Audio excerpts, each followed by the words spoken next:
Yeah. Plus the thing was loaded with construction materials, which would include glues and foams and, you know, in that little tiny capsule there, with the workmen had left them behind, and they did a pressure test with pure oxygen. You getting the picture? Yep. You don't do a pressure test with oxygen, you're pumping pure air.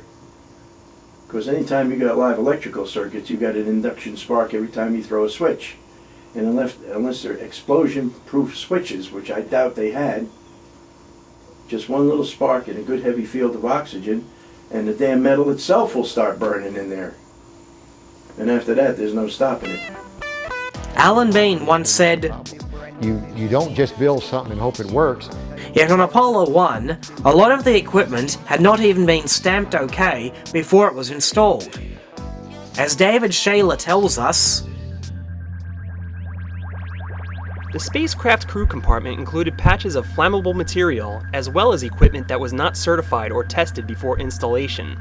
Safety tests had not been completed, as there was a general feeling that the launch pad test would not be hazardous, since the launch vehicle was not fueled, and it was also discovered that there was a lack of firefighting equipment in the White Room. yet on page 188 of Journey to Tranquility, written 2 years after the fire, a few gas masks and fire extinguishers were situated nearby, but these were completely inadequate. and on that note, where were the fire extinguishers that were stored inside the capsule cabin? And why were the wires stripped of their fireproofing? As Kennan and Harvey write on page 57 of Mission to the Moon, the review board therefore included the history of a similar spacecraft, Command Module 008, whose altitude testing was presumed to be typical of all Apollo spacecraft. It is of the greatest significance that 2 fire extinguishers were located in that 008 spacecraft during its testing. Not only were fire extinguishers included, but fire-resistant Teflon sheets and fireproof beta cloth were draped over wire bundles in the astronauts' couches. These particular items, non-flight items, were conspicuously absent in Command Module 012 during the fatal Plugs Out test on January 27, 1967. given that the Apollo 1 capsule did indeed have fire extinguishers installed, why did Frank Borman testify before Congress that the closest thing the crew had to a fire extinguisher was the tiny water gun used to liquefy foods? We are very aware of the fires at Johnsville Navy Air Station and also at Brooks Air Force Base. We came to the conclusion that the best available fire extinguisher that we had on board was our water pistol, and these were the plans that we used. Although fire extinguishers had previously been carried in spacecraft 008, and NASA's own tests confirmed the dangers of pure oxygen, on page 185 of Leap of Faith, Gordon Cooper goes on to say, There was no fire extinguisher in Apollo, a tragic oversight. One top administrator at NASA was opposed to having a fire extinguisher aboard our spacecraft. He thought the chances for a fire in space were minuscule and not worth the extra weight of the fire extinguishers. It's easy in hindsight to say what was needed. We were all guilty of not pushing for them hard enough. As a result of the accident, water extinguishers were placed aboard Apollo. Even though we conducted tests that proved halon extinguishers chemically rendered combustion impossible instantly. On page 138 of Heroes in Space, Peter Bond writes, No danger was anticipated, for the rocket was empty of fuel, so the fire crews were on standby rather than maximum alert. The fuels used on the Saturn 1B were liquid hydrogen and liquid oxygen. Oxygen was the same element used in both the rocket stages for propulsion and in the capsule cabin for breathing. Whether liquid or gaseous, pure oxygen is downright flammable. How could anyone possibly place the firemen on standby, not full alert, knowing full well the fire hazard posed by pure oxygen? So basically speaking, they did everything wrong like they were morons. And I don't think they were morons. I think they were trying to kill these 3 guys. They didn't want the other 2, they just wanted Grissom. Because he was threatening to go public. Apparently, Grissom had already gone to the press and told them his thoughts on the Moon project. He made the front page of the March 11, 1966 Southern Illinoisian. Astronaut Virgil Grissom says computers predict that only one of the first 3 manned US attempts to land on the moon will be successful. But he told the news conference here that human judgment would likely prove the computers wrong. He said the computers had predicted the loss of 2 of the 7 astronauts in the Mercury program, but none was killed. As for the moonshots, he said the computer estimate did not mean the crews would necessarily be lost. He did not elaborate, but he probably meant the spacecraft would, for some reason, fail to land on the moon. It seems that Gus Grissom was very concerned about the shape of his spacecraft. In October 1966, he and Joe Shea were having a discussion about it. Shea was the project manager for the Apollo spacecraft. In a 1998 interview, Joe Shea had this to say. Well, fire was always a concern.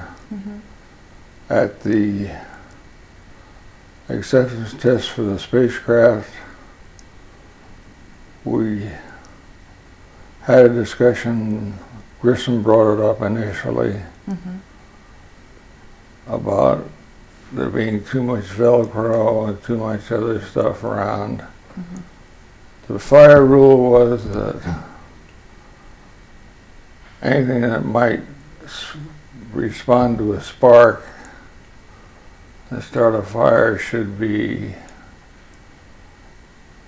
it was 4 inches in mercury, I think, and it was like 10 or 11, 10 and a half inches in Apollo.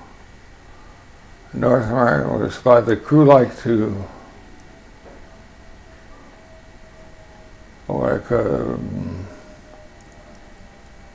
they'd like to customize the spacecraft. And they would put Velcro wherever they wanted. Nobody was checking on it. And they had this other thing called Rochelle netting, where they'd put their books and so on and so forth. And so the issue was brought up at the acceptance of the spacecraft. A long, drawn-out discussion. I got a little annoyed and I said, look, there's no way there's going to be a fire in that spacecraft unless the astronauts, unless there's a spark where the astronauts bring cigarettes aboard, we're not going to let them smoke. Well, I then issued orders at that meeting, go clean up the spacecraft. Be sure that all the fire rules are obeyed. And to whom That was in like October. The fire was what, January something? North American was a slow contractor. Their response to that direction, which we gave them the Monday after the spacecraft was delivered, response to that direction got to the Cape the day of the fire, and of course they never had time to work on it. They never worked on it. So the fire happened. And then I got removed for reasons I don't understand from the program manager position. I didn't stay with NASA very long after that. North American Aviation had this to say about Velcro. Grissom was an Air Force pilot, had developed certain Air Force habits. He wanted his flight planned stowed in a particular place, the same with his pen and the rest of his personal gear. But as an astronaut, he had developed an aversion to seeing his personal stuff drift before his eyes in the weightlessness of space. Fortunately, there was Velcro, the hairy new miracle fabric that stuck to itself. Put a little tab of Velcro on the bulkhead and another little tab on the pen, and voila! a place for everything and everything in its place. Naturally, Chaffee and White added their personal touches as well, and soon the astronauts had managed to cover the bulkheads with Velcro. But Velcro is flammable, and concern about flammability was one of the things that came up during the acceptance review on August 19th. I can't help but notice some slip-ups between these two testimonies. If Grissom was extremely worried about the amount of Velcro in the spacecraft, as Shay initially stated, why would he be carelessly putting Velcro everywhere, knowing the fire risk it posed?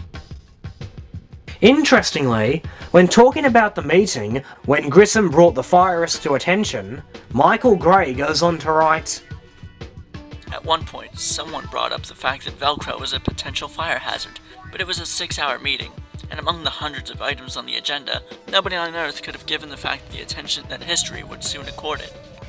Gee, in spite of the rigorous 6-hour meeting, Joe Shay was able to remember that somebody was Grissom himself.